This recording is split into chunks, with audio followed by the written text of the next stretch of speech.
Waalaikumsalam warahmatullahi wabarakatuh. Selamat pagi Bu Siti. Selamat pagi. Bagaimana kemudian hari ini Bu? Fit, alhamdulillah sehat. Ya. Ya, alhamdulillah. Nah, saya izin melakukan wawancara pula Ya. terhadap Pian tentang cara pengambilan keputusan yang selama ini Pian jalankan di dalam sekolah. Nah, mungkin di dalam sekolah ini banyak pula kasus-kasus yang ibaratnya kita itu dilema etika atau bujukan moral dalam mengambilkan keputusan. Nah, mungkin di sini saya akan mewawancarai Ibu selama kurang lebih 10-15 menit ya Bu ya. Iya. Nah, di sini ada 8 poin pertanyaan yang akan saya tanyakan kepada Ibu. Nah, silakan Ibu berikan aja jawabannya itu senatural mungkin, apa adanya dan fakta yang terjadi di lingkungan sekolah kita ya Bu ya.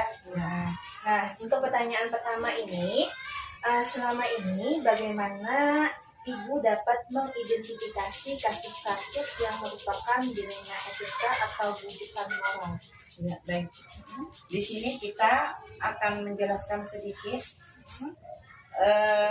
mengidentifikasi tentang kasus-kasus yang merupakan dilema etika atau bujukan moral, Ibu ya. Iya Bu. Nah, itu yang pertama, kalau menurut kita mencari dan melihat nilai-nilai anak yang bertentangan dengan aturan di sekolah. Kemudian mengenali dan melihat kebiasaan-kebiasaan yang dilakukan oleh anak didik kita sehari-hari. Kan etika itu ada 2 keputusan yang sama dengan yang benar. Iya. Etika itu kan saling berhubungan dengan moral. Iya. Sedangkan etika itu kan contohnya seperti hormat kepada orang lain, untuk tidak sombong dan bersikap baik terhadap orang lain, itu kan termasuk etika juga. Iya. Sedangkan moral kan berbicara yang baik-baik, kemudian berbicara jujur, mengucapkan terima kasih kepada orang lain yang telah memberikan kita. Nah, itu salah satunya. Kemudian yang kedua, ya kita sebut saja ya Bu ya, yang kedua, bagaimana Anda menjalankan pengambilan keputusan di sekolah Anda, terutama untuk kasus-kasus di mana ada 2 kepentingan yang sama benar ataupun sama yang mengandung nilai kebajikan. Nah, itu Bu ya. Yang kedua itu dengan kita mengambilnya itu dengan cara musyawarah. Nah, iya, dengan cara musyawarah. Dengan cara musyawarah itu mungkin itu menurut saya ya Bu ya, itu yang lebih baik lagi ya, baiklah istilahnya. Kemudian meminta kepada ataupun seluruh teman ataupun dewan guru dari yang lebih berpengalaman atau yang lebih tahu, ataupun dari misalkan kawan sejawat atau kepala sekolah yang dari SD yang lain dari sekolah lain. Kemudian itu mengambil keputusan dari aspek-aspek yang sesuai dari kasus-kasus tersebut Bu ya. Kemudian ketiga ya. Iya, yang ketiga Bu ya. Iya. Nah, pertanyaan ketiga ini kan langkah-langkah atau prosedur seperti apa sih yang bisa Ibu lakukan selama ini dalam pengambilan keputusan Bu? Ya. Kalau mendapat saya ya Bu ya, yang pertama itu mengenali nilai-nilai yang saling berkaitan. Yang saling berkaitan. Kemudian menentukan orang-orang yang terlibat. Kalau menurut saya ya Bu ya. Kemudian yang nomor 3 itu mengumpulkan fakta-fakta yang relevan. Kemudian yang keempat investigasi. Iya. Kemudian yang kelima pengamatan keputusan. Itu Bu ya. Ya, selanjutnya pertanyaan yang keempat ya Bu. Nah, ini yang pertanyaan keempatnya adalah hal apa saja yang selama ini Ibu anggap efektif dalam pengambilan keputusan pada kasus-kasus dilema etika? Ya, menurut saya ya Bu ya, mengenali ataupun menganalisis resiko yang terjadi pada kasus tersebut. Kemudian lagi berbicara ada yang bersangkutan. Kemudian lagi mengumpulkan fakta, dan yang keempat keputusan akhir. Betul Bu. Nah, untuk yang pertanyaan selanjutnya, hal-hal apa saja yang selama ini merupakan tantangan dalam pengambilan keputusan pada kasus-kasus dilema etika, Bu? Iya. Tantangannya. Iya, tantangannya yang dihadapi mungkin tidak terlalu berat, Bu ya. Tetapi karena selama ini seandainya ada permasalahan yang cukup sulit, maka saya akan melakukan analisis, Bu. Iya. Kemudian observasi dibantu rekan-rekan yang sejawat yang ada di sekolah, Bu. Nah, untuk yang pertanyaan selanjutnya ini ya Bu ya, Iya. apakah Ibu memiliki sebuah tata krama atau jadwal tertentu dalam sebuah penyelesaian kasus dilema etika? Apakah Ibu langsung menyelesaikannya di tempat atau memiliki sebuah jadwal untuk menyelesaikannya? Bentuk atau prosedur seperti apa yang Ibu jalankan, Bu? Iya, baik, Bu. Yang kita lakukan atau yang pernah terjadi, yang pernah kita lakukan itu tantangan yang dihadapi itu mungkin tidak terlalu berat, Bu, karena selama ini seandainya ada permasalahan yang cukup sulit, maka saya akan melakukan analisis observasi yang dibantu juga rekan-rekan teman-teman sejawat. Jadi nggak yang terlalu signifikan ya Bu untuk tantangan yang terjadi di sekolah. Iya. Nah, untuk pertanyaan selanjutnya ini, adakah seseorang atau faktor-faktor apa selama ini yang mempermudah atau membantu Ibu dalam pengambilan keputusan dalam kasus-kasus dilema etika, Bu? Ya, baik. Untuk selama ini saya lakukan ialah terlebih dulu saya mengenali permasalahannya dulu. Permasalahan apa yang sebenarnya. Nah, jadi baru melakukan tindakan selanjutnya, Bu. Terus tidak bisa mengambil keputusan secara spontan maksudnya spontan begitu cepat begitu. Jadi karena memikirkan sebab akibatnya apa yang terjadi. Itu, Bu ya. Oh iya. Nah, jadi untuk pertanyaan selanjutnya lagi ya Bu, ya. Adakah seseorang atau faktor-faktor apa yang selama ini mempermudah atau membantu Ibu dalam pengambilan keputusan dalam kasus-kasus dilema etika, Bu? Ya. Jadi adakah orang-orang yang membantu Ibu? Ya, yang membantu saya itu adalah rekan-rekan atau guru-guru sejawat, Bu. Iya. Kemudian lagi diantaranya guru senior lah. Kemudian lagi yang ada di sekolah, forum, Kapsek ataupun yang ada di Kecamatan Tebukan untuk saling berbagi musyawarah, dibantu dengan sharing-sharing bersama Bapak pengawas itu, Ibu. Nah, ini pertanyaan yang terakhir, Bu ya. Ya. Ini pertanyaan terakhirnya adalah, dari semua hal yang telah disampaikan, pembelajaran apa yang dapat Ibu petik dari pengalaman Ibu mengambil keputusan dilema etika, Bu? Ya, baik. Bahwa kita hidup kan tidak sendiri, Bu. Kemudian lagi bahwa kita bisa juga meminta bantuan kepada orang lain, baik itu guru ataupun Kapsek yang lain, bahkan perlu dan terpenting musyawarah dalam pengamatan ataupun keputusan itu perlu, Bu. Nah, mungkin hanya itu yang dapat kita sampaikan kepadanya. Terima kasih banyak ya Bu atas waktu yang telah diluangkan dalam wawancara hari ini. Silakan saya tutup langsung pertanyaan wawancara hari ini. Wabillahi taufiq wal hidayah. Wassalamualaikum warahmatullahi wabarakatuh. Waalaikumsalam warahmatullahi wabarakatuh.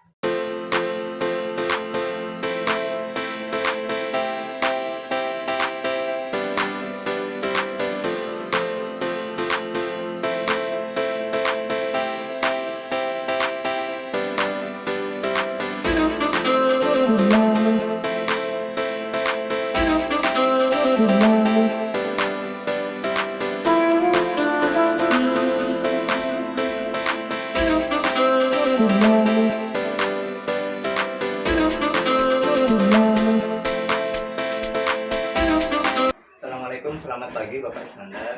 Waalaikumsalam warahmatullahi wabarakatuh. Selamat pagi.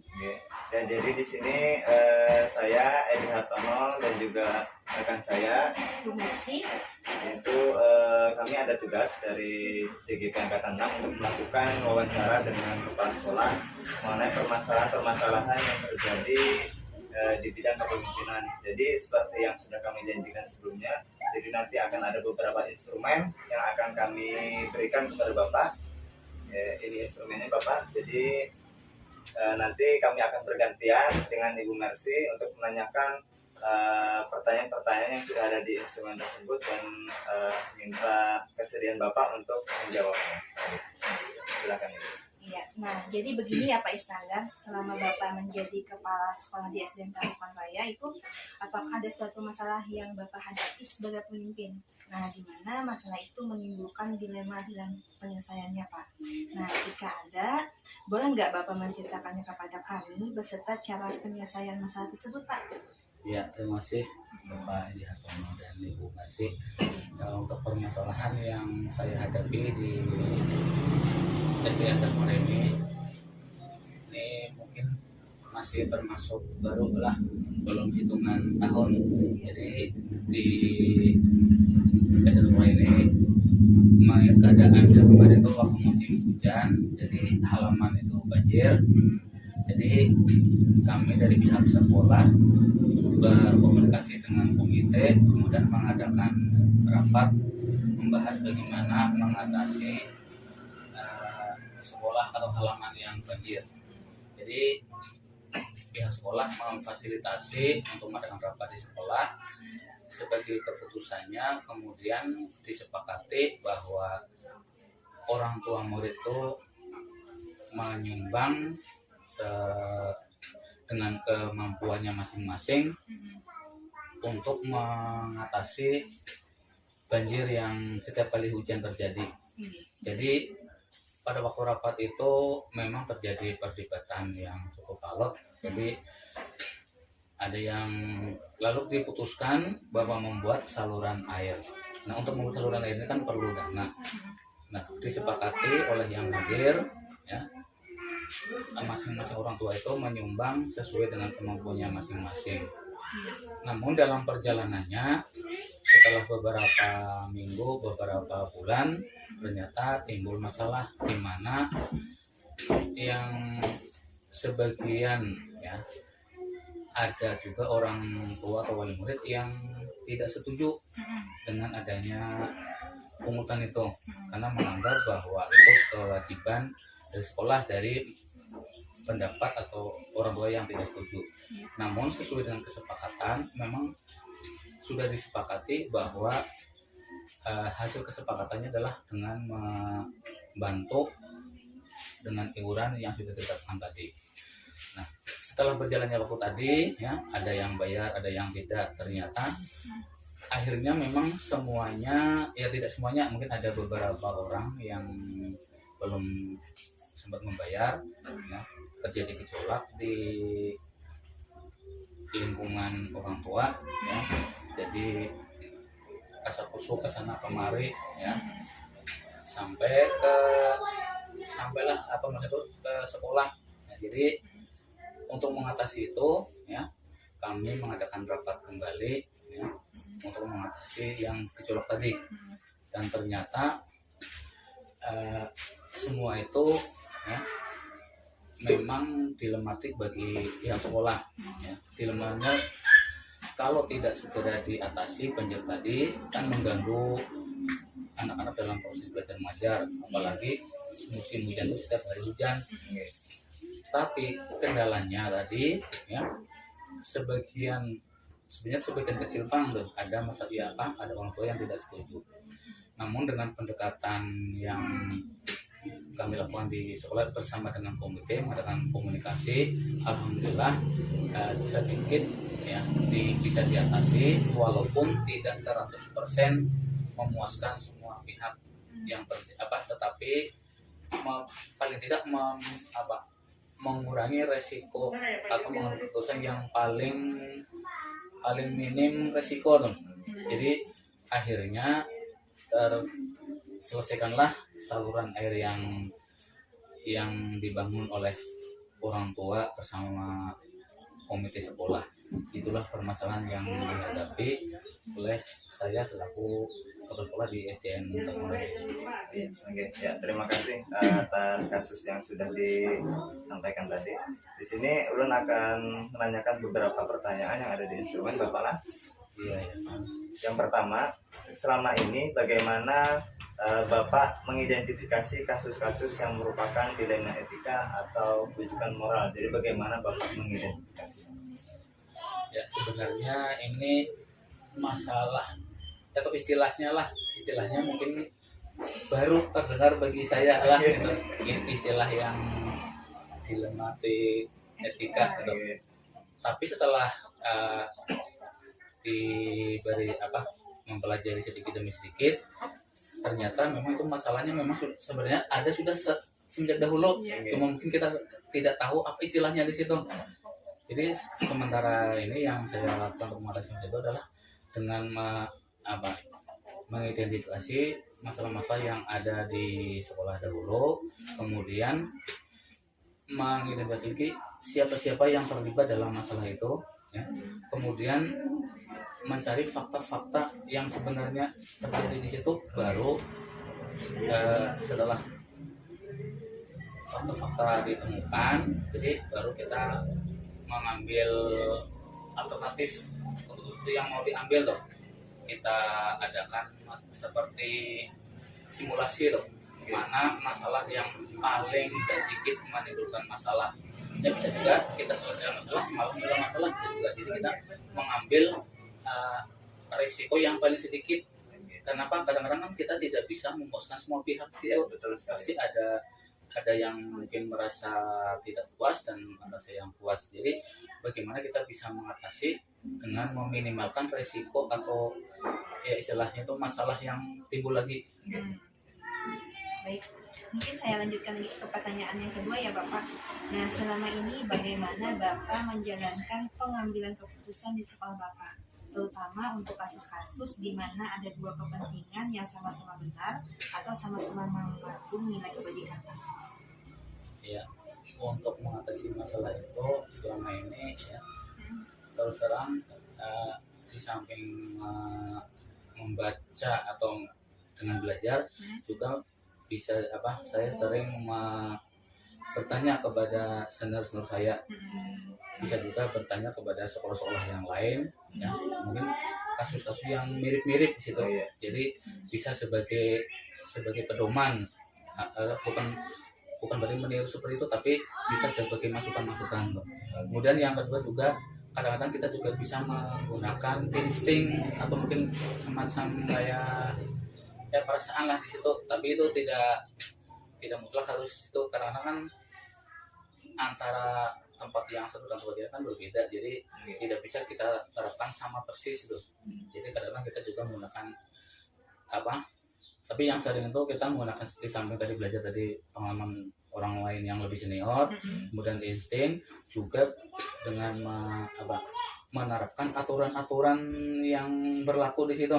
Tetapi tidak 100% juga, kadang-kadang peraturan itu kadang harus tidak 100% bisa dilaksanakan persis, tapi kita juga mengedepankan kadang-kadang rasa kasih sayang atau pengecualian gitu. Kemudian Bapak, langkah-langkah atau prosedur seperti apa yang biasa Bapak lakukan selama ini untuk menyelesaikan masalah tersebut?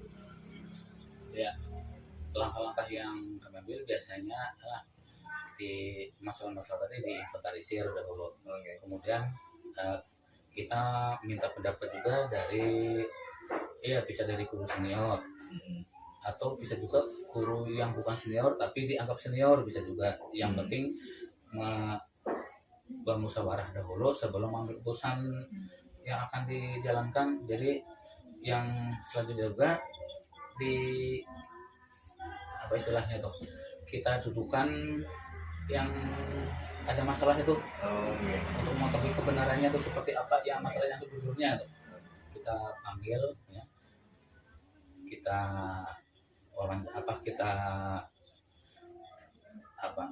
minta untuk mengemukakan pendapatnya, apa yang sebenarnya yang hendak diinginkan tuh.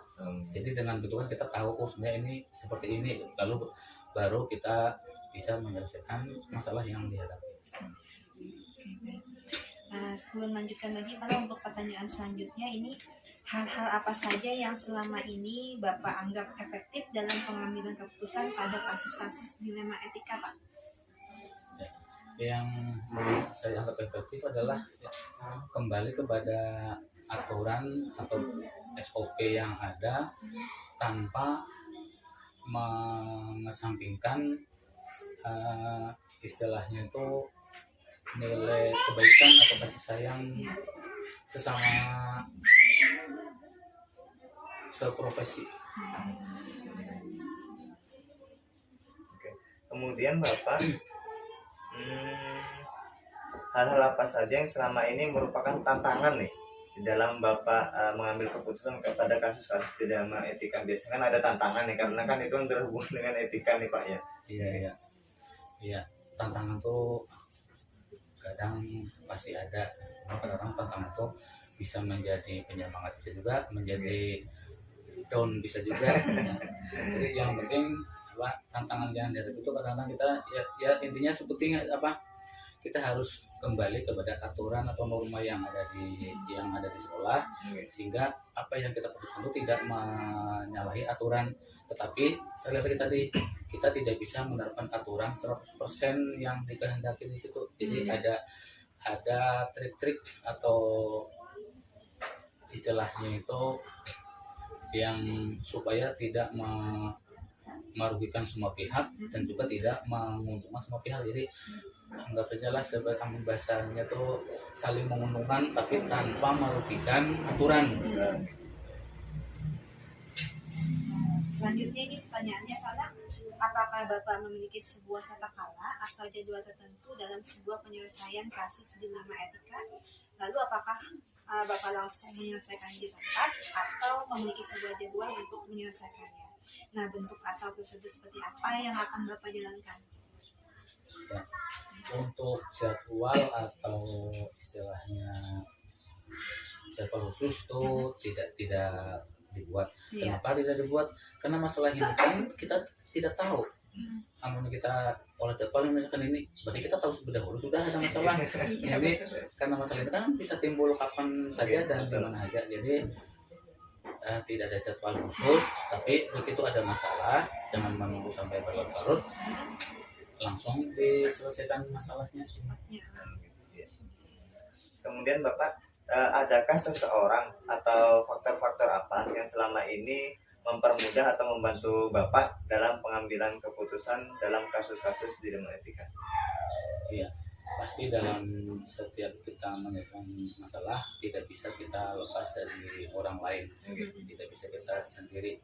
Jadi dalam satu sekolah kan ada teman satu profesi atau teman-teman sejawat yang dianggap mampu untuk membantu menyelesaikan masalah. Jadi dengan melihat beberapa kemampuan teman-teman tuh, jadi kan bisa diajak diskusi untuk menyelesaikan masalah, untuk membantu mengatasi masalah.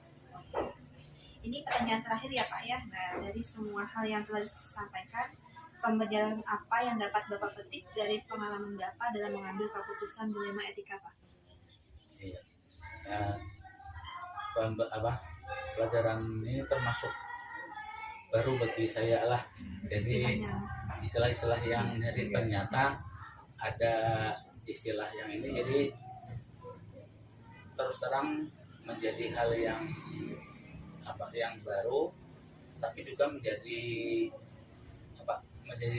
tambah pengetahuan dan wawasan bahwa seperti ini ternyata istilah-istilah yang sekarang ini, walaupun sebenarnya masalah itu mungkin sudah ada sejak dulu, tapi dengan adanya ini kami menjadi lebih tahu ternyata ada prosedur, ada langkah-langkah yang harus diikuti, tidak hanya sekedar dijelaskan begitu saja, tapi harus ada tadi langkah-langkah. Nah, itu yang hal yang baru yang ternyata perlu belajar lagi. Terima kasih sebelumnya kami ucapkan kepada Bapak atas kesediaan waktunya. Jadi mudah-mudahan dari wawancara singkat ini, jadi kami alhamdulillah memetik banyak pelajaran ya Bu Mercy ya. Oke, jadi mungkin misalkan di kemudian hari ada kasus-kasus yang serupa ataupun ada kasus-kasus yang lain, kami bisa menerapkan langkah-langkah yang sesuai dengan aturan dan juga berpedoman kepada nilai-nilai kebajikan universal yang sudah kita pelajari. Oke, mungkin itu aja yang bisa kami sampaikan. Mudah-mudahan kemudian hari kalau misalnya ada permasalahan kami bisa berkonsultasi lagi dengan Bapak. Ya, terima kasih atas kesediaan waktunya kami ucapkan. Assalamualaikum warahmatullahi wabarakatuh. Waalaikumsalam warahmatullahi wabarakatuh.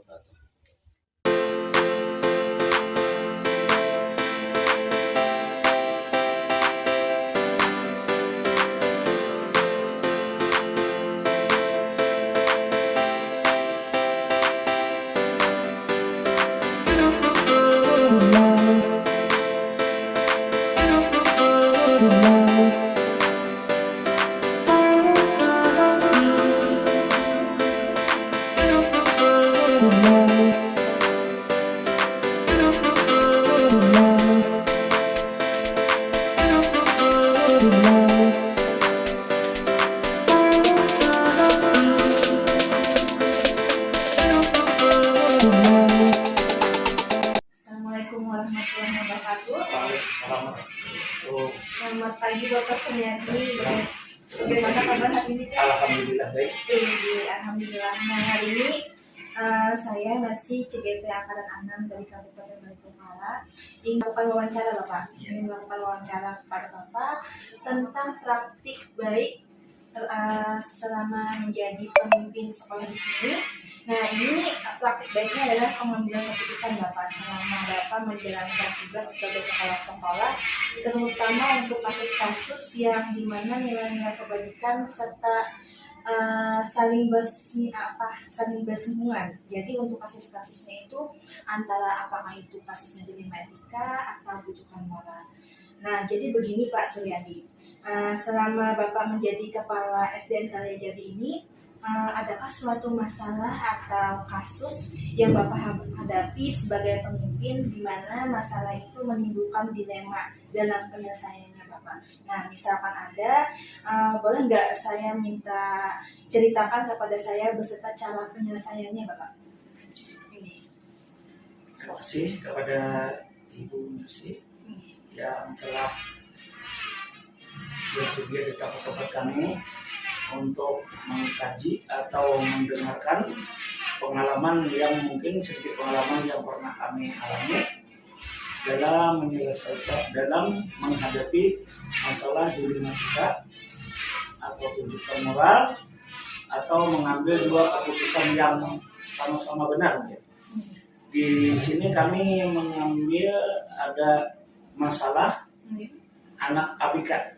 Sebab di anak ABK itu begini, kalau masalahnya adalah kalau kita sesuai memberikan penilaian sesuai dengan, kalau guru-guru kita kan rata-rata memperoleh ilmu pengetahuan dan sistem penilaiannya itu adalah anak-anak yang normal, bukan anak ABK. Tapi kadang-kadang kita tidak bisa menghindari karena di tempat kita menemukan ada anak yang ABK dan kita diharuskan untuk menerima. Dan selama ini mungkin saya pernah melihat dan pengalaman, pernah menemukan di tempat tugas saya yang dulu, yaitu anak ABK kemampuannya diukur sebagaimana anak normal, sehingga akhirnya sampai umurnya beberapa tahun pun ada yang di kelas sampai 3 tahun sampai ada naik-naik. Kenapa? Ukurannya disesuaikan dengan anak normal. Jadi oleh karena itu, untuk menghindari keputusan sampai-sampai anak itu kemarin SMP tidak bisa ikut ujian. Nah, karena dari pengalaman itu, di tempat tugas kami setelah kami diberi kepercayaan untuk jadi kepala sekolah, pertama kami di SDN Karya Makmur menemukan 1 orang anak, kemudian di Karyajati juga menemukan 1 orang anak yang ABK. Jadi kami memberikan, Jadi untuk menghindari itu pada rapat bulanan,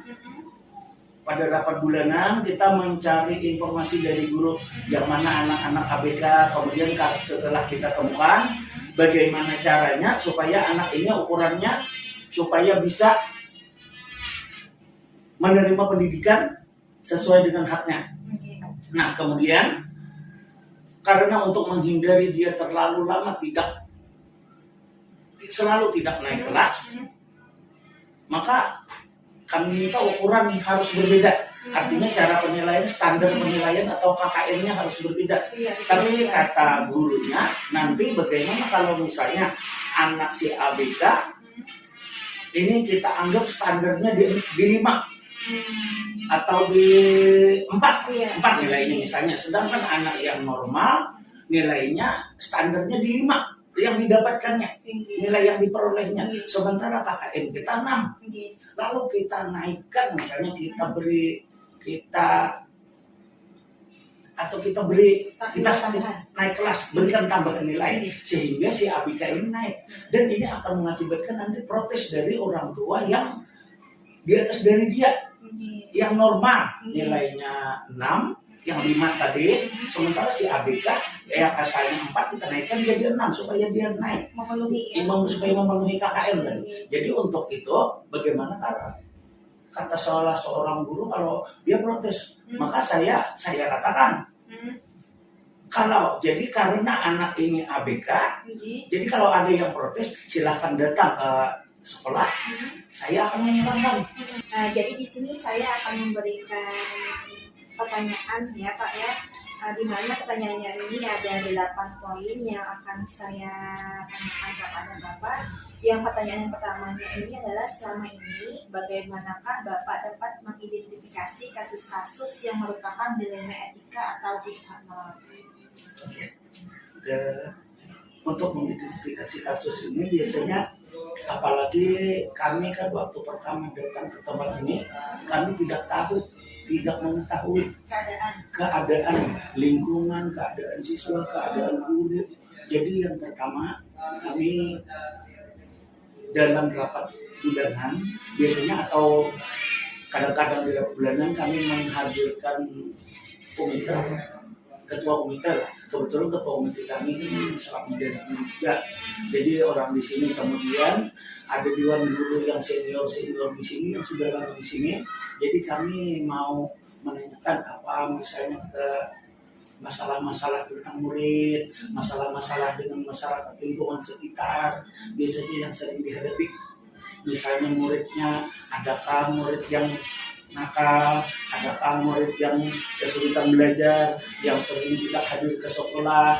Jadi dengan mengetahui begitu, kita bisa, dan kemudian kalau kita pribadi meminta kepada dewan guru, kalau misalnya ada murid yang bermasalah, misalnya ketidakhadiran atau apa, biasanya kalau tidak hadir 2 hari kami datangi ke rumahnya.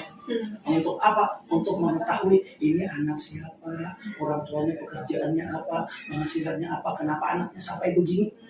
Jadi untuk menggali faktor penyebabnya itu. Jadi mengidentifikasi ini, oh ini masalahnya ini. Jadi karena kita baru di sini, kita meminta informasi dari teman-teman guru yang sudah lama di sini. Demikian. Nah, untuk pertanyaan selanjutnya Bapak, selama ini bagaimana Bapak bisa menjalankan pengambilan keputusan di sekolah Bapak, terutama untuk kasus-kasus di mana ada 2 kepentingan yang sama-sama benar atau sama-sama mengandung nilai kebaikan? Iya.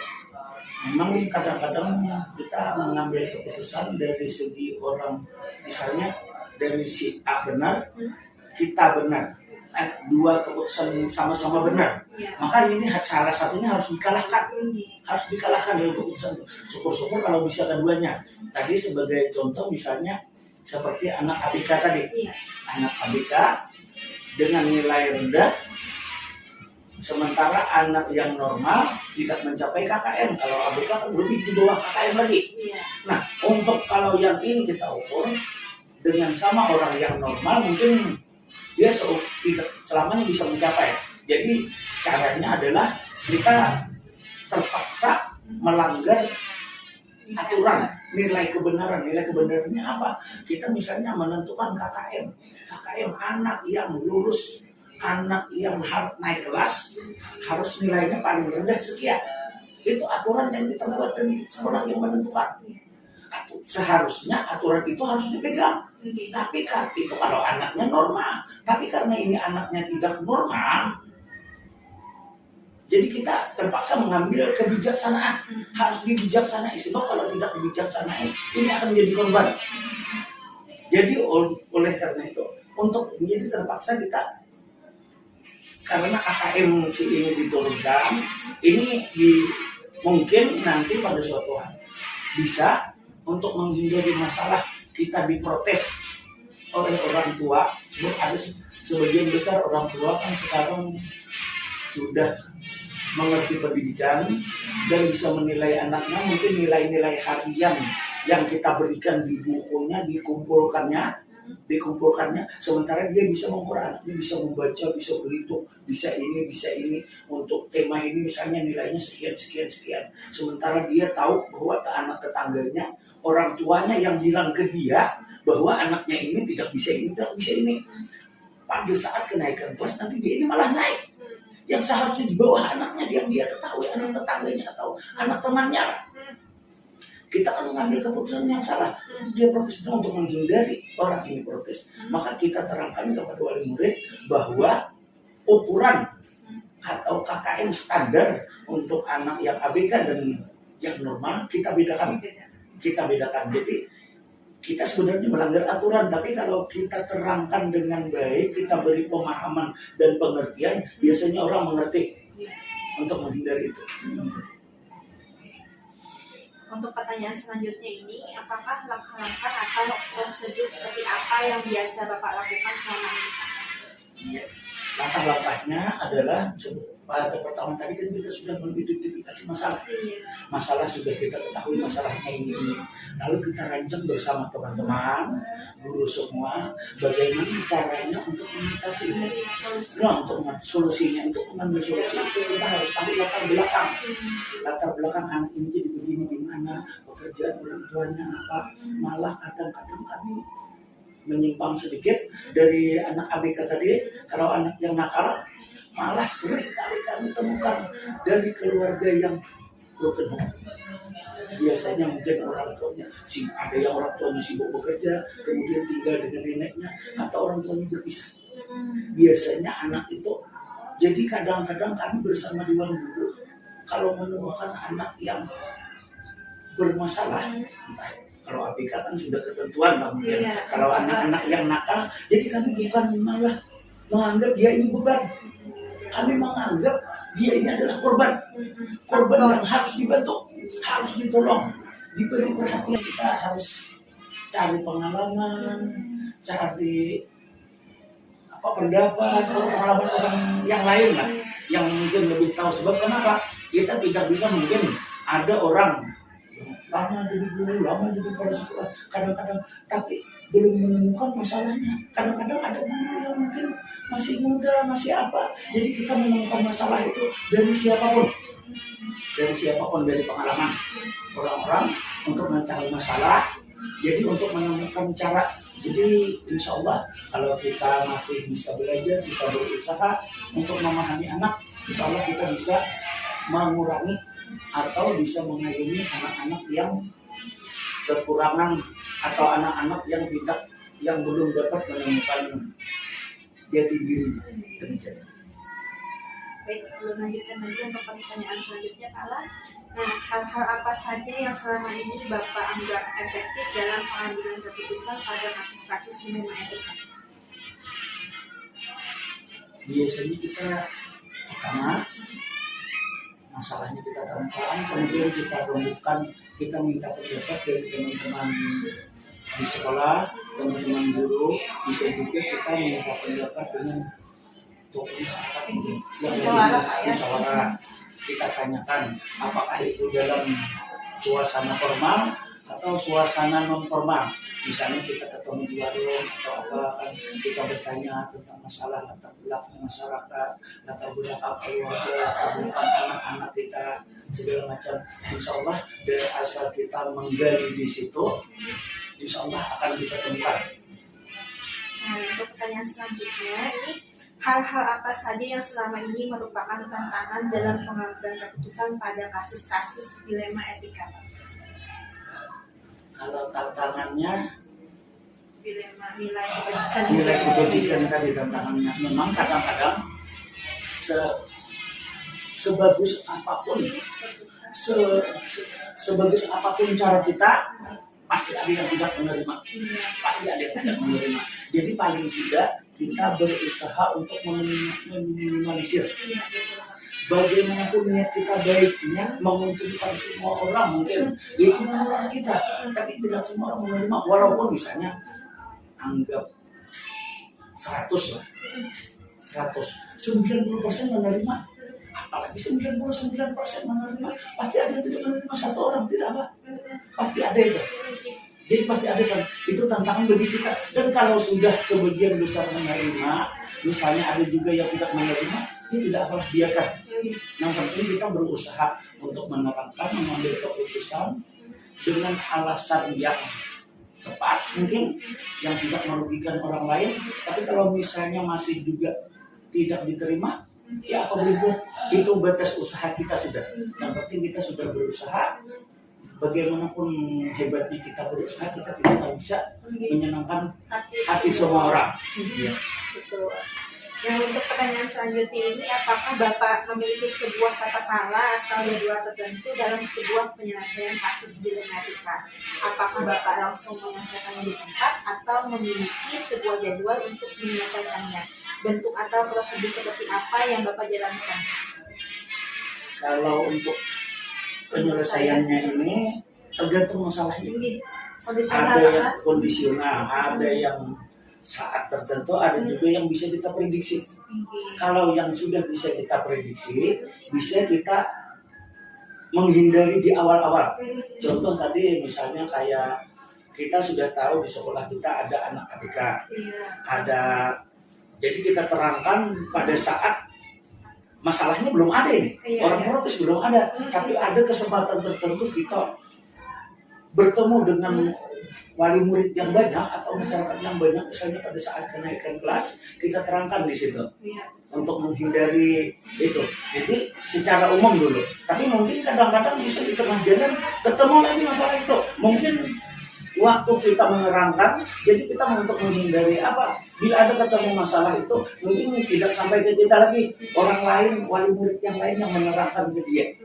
Nah, jadi tapi ada juga yang langsung masalah langsung, misalnya masalah ada juga yang langsung, yang saat-saat tertentu. Jadi ada yang bisa kita rancang, yang kita sudah kira-kira ini hal umum, diprediksi sudah ada. Jadi kita bisa secara berkala pada waktu kesempatan tertentu kita terangkan. Malah ada juga yang situasional, yang pas ada yang harus diselesaikan jadi diselesaikan. Jadi tergantung masalah kondisinya. Untuk pertanyaan selanjutnya ini, adakah seseorang atau faktor-faktor apa yang selama ini mempermudah atau membantu Bapak dalam pengambilan keputusan dalam kasus-kasus dilema etika? Faktor yang membantu ini bisa tingkat pendidikan orang tua, bisa tingkat pendidikan orang tua, tingkat ekonomi masyarakat bisa membantu. Kemudian bisa juga dengan musyawarah dengan kawan kita. Kalau kita sudah terbiasa bermusyawarah, keputusan bersama, kita ambil pendapat teman-teman lah. Di antara yang banyak mungkin pengalaman, dia tahu latar belakang segala macam masyarakat, kawan-kawan guru di sini tahu. Jadi asal kita bisa menggali, biasanya ketemu. Dan jangan menggali saja. Kalau memang betul, dipakai. Tapi kalau misalnya gagal terus Pak, mungkin orang ini benar, tapi Tapi kitanya yang terlalu egois. Kita pakai punya kita ini. Jadi asal kita saling kerjasama, kita saling memiliki bersama, saling menghargai. Apapun masalahnya, insya Allah semuanya akan turun, akan membantu. Begitu juga dengan masyarakat. Tapi biasanya kalau masyarakatnya lebih berpengalaman, lebih terbuka, biasanya dia lebih gampang menerima. Kecuali ada beberapa masyarakat mungkin kita tidak, bahkan ada wali murid kita yang sampai SD aja tidak tahu, apalagi ekonomi. Dan kemudian satu di situ, kemudian situasinya ada lagi misalnya masalah ekonomi. Kalau kebetulan masyarakat pendapatannya drop, banyak yang drop, kita menggunakan aturan ini itu bisa jadi caranya harus kita bisa membaca situasi untuk mengambil keputusan A. Kita harus melihat situasinya bagaimana kira-kira. Kita harus pertimbangkan lebih dulu. Misalnya ada orang-orang tertentu yang kelihatannya orang menerima, kita datangi dulu, kita terangkan ke dia secara pribadi mungkin. Biasanya kalau ini kita bisa mengidentifikasi demikian, kita tahu orang-orangnya, jadi biasanya dengan bekerja sama dengan kawan-kawan yang di sekolah, dengan masyarakat sekitar, insya Allah kita teratasi. Nah, ini pertanyaan terakhir Pak Lan. Nah, dari semua hal yang telah disampaikan, pembelajaran apa yang dapat Bapak petik dari pengalaman Bapak mengambil keputusan dilema etika? Pembelajarannya adalah masalah apapun yang kita temukan di sekolah, asalkan kita bisa menerima pendapat orang lain dengan bekerja sama, dengan bermusyawarah sesama kawan-kawan guru masyarakat sekolah, insya Allah akan tercapai. Jadi menurut kami adalah kita saling